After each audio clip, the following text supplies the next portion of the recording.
insure themselves for up to £10 million to save their lives?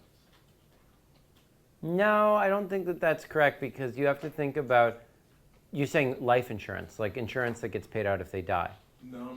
Oh, how much they'd be willing to pay to avoid the chance of dying. I mean, like, I'm almost just rephrasing the way. Yes, that's equivalent.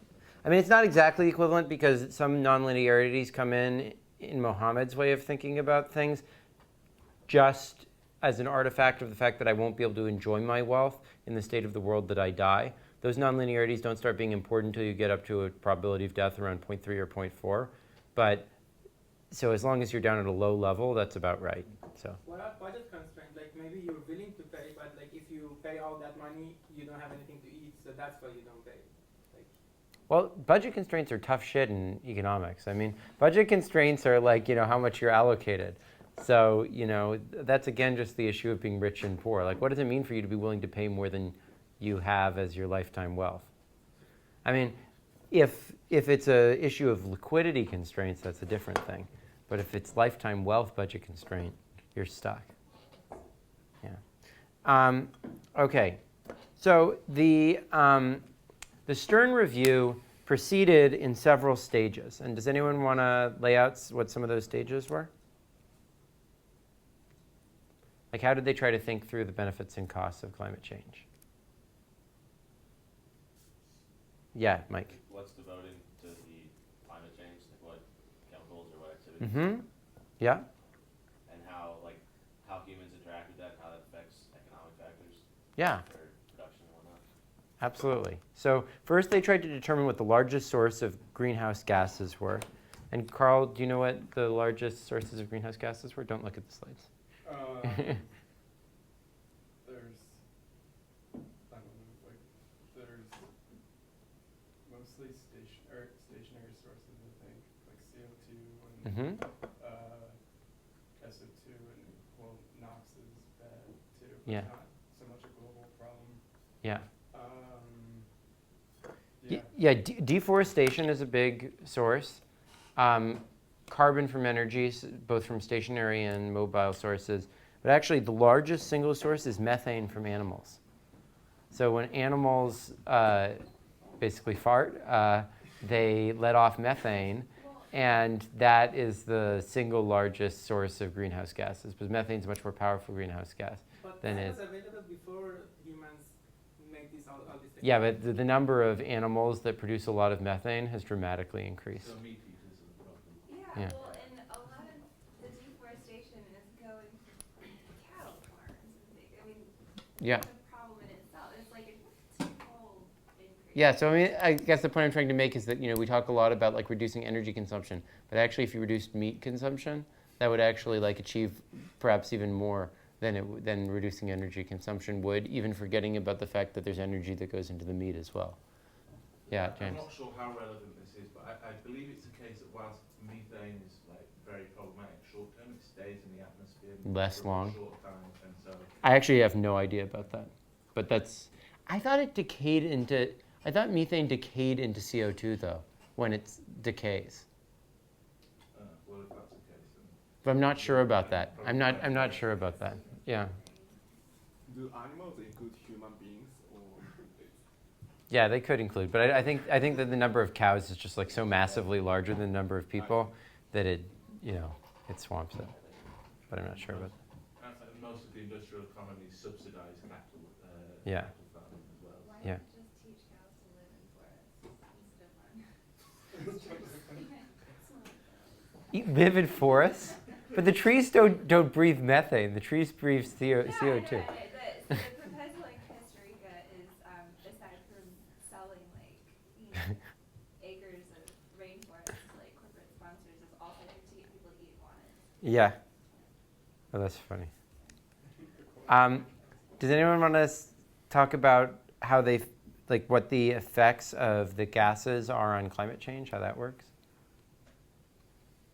It says here that Here. methane over a 20-year period time frame is about 72 times stronger than carbon dioxide in terms of the direct greenhouse gas. 72 times stronger. That's crazy. So what are the effects that gases have on climate change? What's the basic mechanism of global warming? Yeah, James. They make it warmer. Thank you, James. Anyone else? Is it ozone depletion? Nope. Something like that? Yeah, They absorb energy coming. Exactly. They make it hard for energy that comes in to go back out, right? And they use large-scale climate models, which are filled with lots of uncertainty, to figure out these sorts of things. And so they actually figure out a distribution of outcomes conditional on different levels, rather than actually what's going to happen, because these climate models are very, very complicated. Yeah, James. One of the problems with these climate models is I have a few friends who are into this. Apparently, the way in which they calibrate their climate models is, in order to become satisfied with it, they've made sure that the planet never becomes Venus.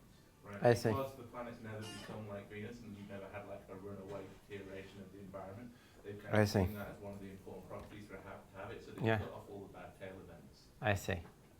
Yeah, I mean, look, the fundamental problem with climate models is the same problem with economic models, which is that there's no experimental data. It's just all conjecture based on historical, non-experimental events. So, the third issue, the third step, was to try to determine what the economic effects of the climate change would be. And Vershank, what do you think are some of the more important economic effects of climate change? I think some of them would be sort of the uncertainty regarding like farm production Mhm. and how farmers would allocate resources. Yeah.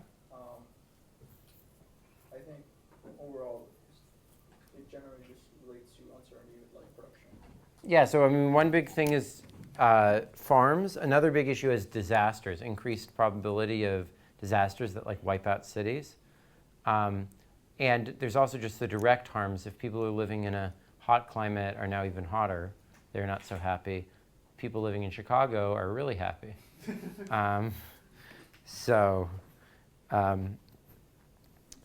then they have to determine the extent to which adaptation, people adapting to the environments in which they're in, can help mitigate some of these harms. So John, what are some of the ways that people might adapt to climate change? Well, like you said, people in Chicago are really happy, so I mean, it might not, some change, while that will cause harm, it might be mitigated by,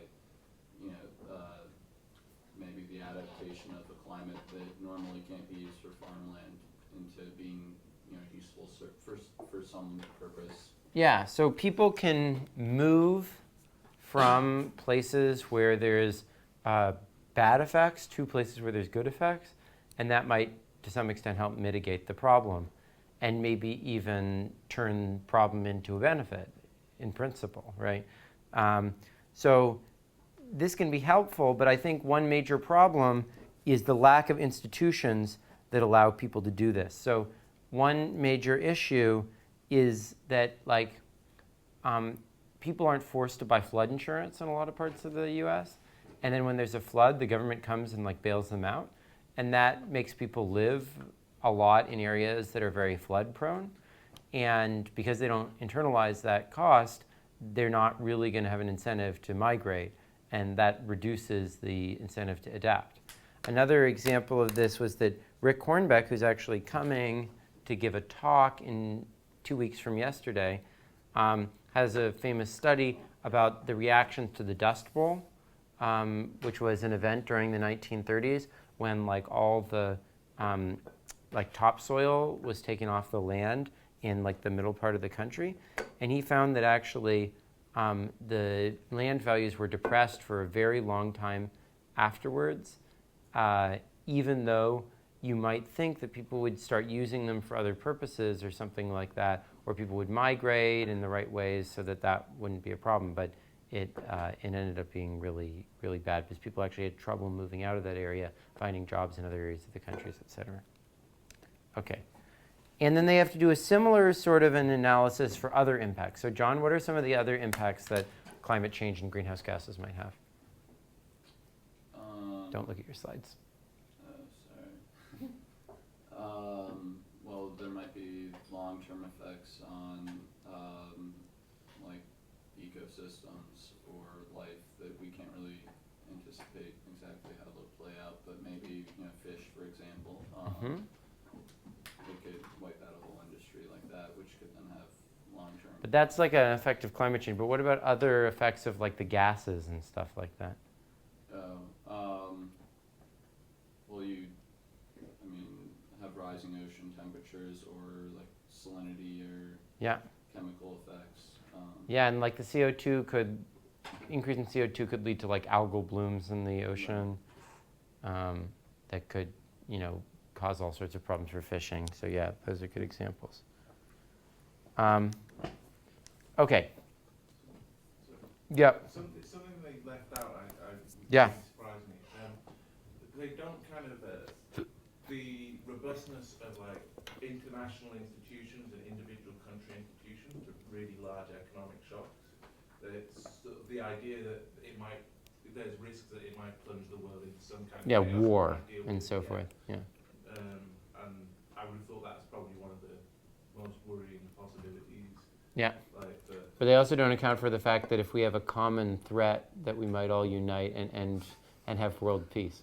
So I don't know.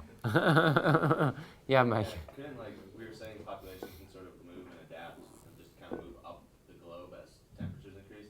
That could create like less land of living areas, and then that could create stuff like war if there's less livable property or like. Yeah, I mean, actually, the evidence that like there's a lot of wars triggered by like famines and stuff is not actually that strong. It's a little bit of a that was my understanding, is it's a little bit of a sort of like story people tell, sort of like that, like poverty causes terrorism, which is like couldn't be further from the truth. Like actually, like income is a strong positive predictor of what? I mean, places like Sudan, is it almost the opposite? Like famine is terrible there, but partly because like there's civil war that's preventing people from getting. Yeah, I mean, also like on the terrorism thing, like all the evidence we have suggests that like it's the wealthy that are terrorists, not the poor. So like the typical like Palestinian terrorist is like a college-educated like person who like is politically active and cares about the rights of the Palestinians, not like some poor guy like begging on the streets. So, okay, so corresponding to sort of the cap and trade approach versus the tax approach, Mohammed, what were the two ways that the Stern report tried to look at the like optimal policy response to climate change? So one would be the price, the marginal price they're willing to pay. Yeah. To not to get the landslide and another approach. It's like the optimal value for society. What is the optimal level? So for that, they should know more. Yeah. So the first thing is they said, let's imagine that we have the business as usual scenario, and let's try to figure out what the marginal benefit of reducing carbon a little bit from there is. Now that's not really the Wright-Pigouvian exercise, right? But the Wright-Pigouvian exercise is the marginal benefit at the optimal level, but they don't want to try to figure out what the optimal level is, so they just said, let's try doing this, right? So then the benefits of this is you don't need to have any estimates of technology, costs, or any of that. So it's simpler and less assumptions are needed. The drawbacks is that if, as I think James was sort of suggesting, the potential effects of climate change could be highly nonlinear, and if we go beyond some point, then we're really screwed, then that's not a very good way to think about things. Because what if we manage to go over that cliff while having this tax on, then we're really in trouble, right? Now their estimate was that about $85 per ton of carbon. The second thing they tried to do is figure out what the actually socially optimal level of carbon was. And the advantage is that this dealt with the nonlinearities, but the drawback is it requires understanding what are going